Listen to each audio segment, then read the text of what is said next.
व्यक्ति सफलता प्राप्त करने के लिए पहले लक्ष्य साधता है, फिर योजना बनाता है, फिर मार्ग चुनता है और सदैव प्रयास करता है कि इस मार्ग में कम से कम बाधाएं, इस मार्ग में कहीं कोई चट्टान ना आ जाए, कोई गड्ढा ना आ जाए, कोई खाई ना आ जाए। और यही सबसे बड़ी भूल वो कर बैठता है। कैसे? सोचिए, एक सरल सपाट मार्ग आपको कहां ले जाएगा? एक सीधे सपाट स्थल। यहां तो कोई भी पहुंच सकता है, इसमें विशेष क्या है? सोचिए, यदि आपके मार्ग में गड्ढे हो, खाई हो, चट्टानी हो, तो इसके परे एक शिखर भी है जो आपकी प्रतीक्षा कर रहा है। सफलता का वो शिखर जहां कोई सरलता से नहीं पहुंच पाता, जो विशेष। इसलिए अपने जीवन में जब भी समस्याएं आए उससे कतराएं नहीं, एक मुस्कुराहट के साथ उसका स्वागत करें। और सावधान रहें, यदि आपके मार्ग में समस्याएं ही ना आए तो इसके दो ही अर्थ हैं। या तो आपने लक्ष्य ठीक नहीं चुना है, या आपने मार्ग ठीक नहीं चुना है। मनुष्य की सदैव ये इच्छा होती कि वो परिपूर्ण बने, इसलिए सदैव प्रयास करता है, कर्म करता रहता है कि उसके जीवन में कभी कोई त्रुटि ना हो, कोई दोष ना हो, कोई भूल ना हो। किंतु जब मनुष्य ये करने लगता है, अपना समस्त ध्यान उसी पे केंद्रित करता है, तभी उसका विकास धीरे धीरे धीरे रुक जाता है। कैसे? आप कहेंगे कि इसमें क्या अनुचित है, ये तो अच्छा प्रतीत होता है। देखिए, ये त्रुटियां, ये दोष, ये भूल, अब कुछ भी कर ले आपके जीवन में रहेंगे ही रहेंगे। और मेरी बात मानी, यही है जो आगे जाके आपको जीवन में सुधरने के लिए उकसाएंगे। एक निश्चित मापदंड लेकर आगे बढ़ना ठीक प्रतीत हो सकता है, किंतु ये केवल यंत्र को जन्म देता है, न मानवता को, न मनुष्य को। स्मरण रखिएगा, यदि आप आपके जीवन के द्वार हर एक भूल के लिए, हर एक दोष के लिए बंद कर देंगे, तो बस जान लीजिए कि समस्त सत्य ये भी बाहर ही रह जाएगा। ये भूल, ये दोष, ये त्रुटियां ही हैं जो आपको जीवन के विषय, प्रयास के विषय, कर्म के सत्य के विषय में जानकारी देंगे। तो इन त्रुटियों का आदर करना सीखें। छल, कपट, इन शब्दों से संसार का कौन सा व्यक्ति अवगत नहीं है? सभी जानते हैं ये शब्द क्या है, इसका अर्थ क्या है। सभी जानते हैं विश्वासघात क्या है, सभी ने अनुभव किया है। किंतु क्या कभी आपने सोचा है कि ऐसा क्यों होता है? इसका कारण क्या है? इसका कारण है आशा। यदि आप गुफा में जाएंगे और आप ये आशा रखेंगे कि यहां पे अंधकार नहीं होना चाहिए, तो आप तो चोट खाएंगे ही। यदि आप सागर में जाएंगे और आप आशा करेंगे कि मैं भीगूंगा नहीं, तो इसमें सागर का तो कोई दोष नहीं, इसमें दोष है आपकी आशाओं का।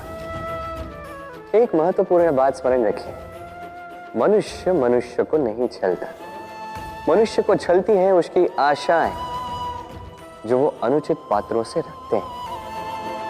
इसलिए जीवन में कभी भी आशाएं लगाने से पूर्व संबल की परिभाषा जान ले कि वो आपको सहारा देने योग्य है भी या नहीं। ना टूटेगी आशा, ना टूटेगा विश्वास। हम जीवन जीने के लिए कुछ न कुछ करते हैं, कुछ कार्य हम करते हैं आर्थिक संपन्नता के लिए, कुछ कार्य हम करते हैं इस हृदय को प्रसन्न करने के लिए।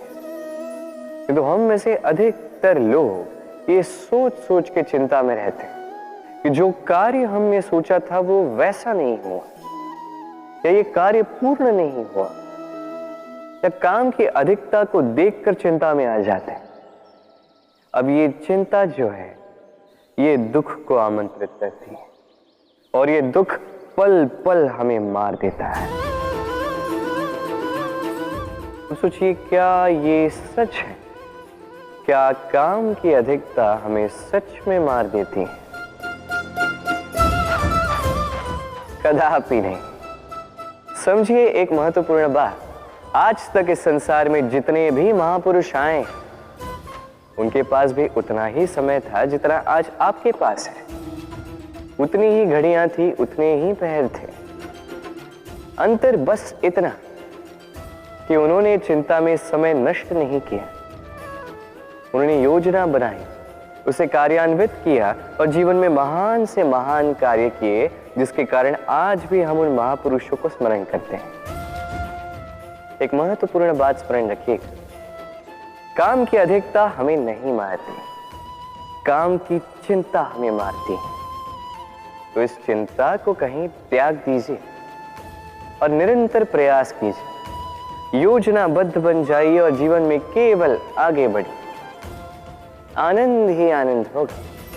कई बार हम जीवन में निराश हो जाते हैं, ये सोच के कि निरंतर प्रयास करने के पश्चात भी हमें हमारा लक्ष्य नहीं मिला।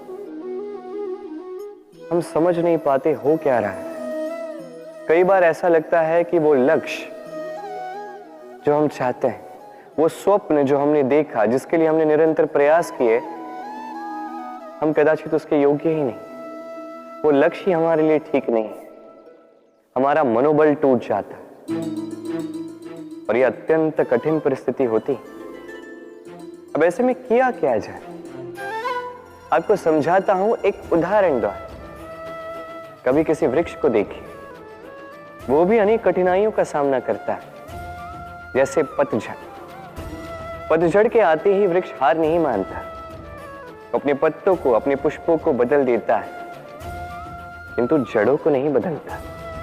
वो उस पर अडिग रहता है और पतझड़ के जाते ही अब वृक्ष को देखिए, पुनः हरा भरा होकर खिल उठता है। इसी प्रकार आप भी जीवन में निरंतर प्रयास करते रहे, फिर भी यदि आपको सफलता नहीं मिलती है तो अपना मार्ग बदलिए, किंतु आगे बढ़ते रहे, निरंतर प्रयास करते रहे।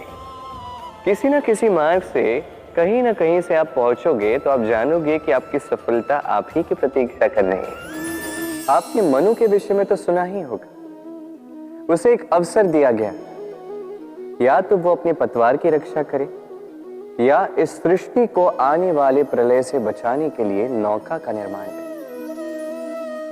उसने अपना चयन कर दिया और आज हम सभी मनुष्य के नाम से जाने जाते हैं। ऐसा ही अवसर मिला श्री राम को भी, सीता को भी।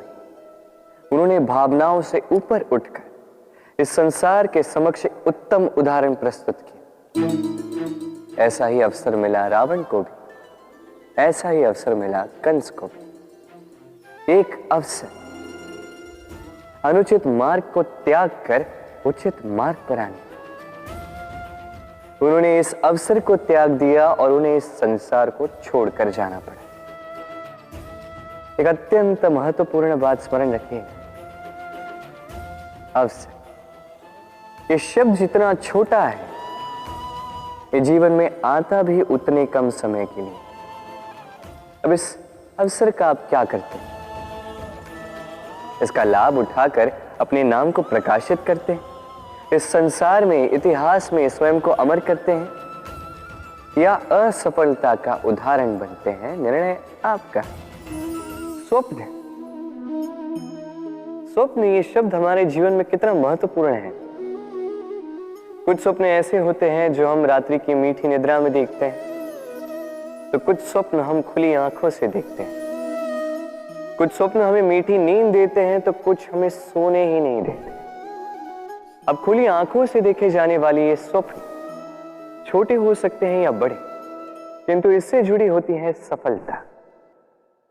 अब आपको एक बात समझाता हूं, ये है आपके स्वप्न, ये है सफलता। अब इनके मध्य की कड़ी है कठिनाई। तो जितने बड़े स्वप्न होंगे उतनी बड़ी कठिनाई, जितनी बड़ी कठिनाइयां उतनी ही बड़ी सफलता। स्मरण रखिए, सबसे ऊंची उड़ान भरने के लिए बाज को मेघों से ऊपर उठकर उड़ना पड़ता है। तो इन कठिनाइयों से दूर मत भागिए, अवश्य ये वही कठिनाइयां हैं जिनसे संसार दूर भागता है। ये वही कठिनाइयां हैं जो हमारे जीवन में ना आए इसलिए लोग प्रार्थना करते हैं, किंतु ये वही कठिनाइयां हैं जिसका सामना करके आपको वह सफलता प्राप्त होगी, आपको आपका लक्ष्य प्राप्त होगा। प्रसन्नता। ये प्रसन्नता कोई ऐसा भाव नहीं है जो सृष्टि में पहले से निर्मित हो। प्रसन्नता एक ऐसा भाव है जो आपको आपके कर्मों से अर्जित करना पड़ता है, और जितना दूसरों को दोगे उतना ही ये अंकुरित होगा। अर्थात जितनी प्रसन्नता दूसरों को दी जाएगी उतनी ही प्रसन्नता स्वयं चलकर आपके पास आएगी। अब आप कहोगे ये तो अत्यंत कठिन कार्य है, ये कैसे संभव है? सबको प्रसन्न रख पाना तो स्वयं महादेव के वश में नहीं, हम तो साधारण से मनुष्य हैं, ये कैसे हो पाएगा? चलो आपकी ये बात मैं मान लेता, सबको प्रसन्न रख पाना संभव नहीं, ये 100% उचित कथन, किंतु हम प्रयास तो कर सकते हैं कि प्रसन्नता ना सही, हम किसी को दुख ना पहुंचाएं, ये तो हम कर सकते हैं। जितना ये दुख कटेगा उतना ही सुख बढ़ेगा, और जितना ये सुख बढ़ेगा उतनी ही आएगी ये प्रसन्नता। तो आइए और इसी प्रसन्नता के साथ कहिए राधे राधे।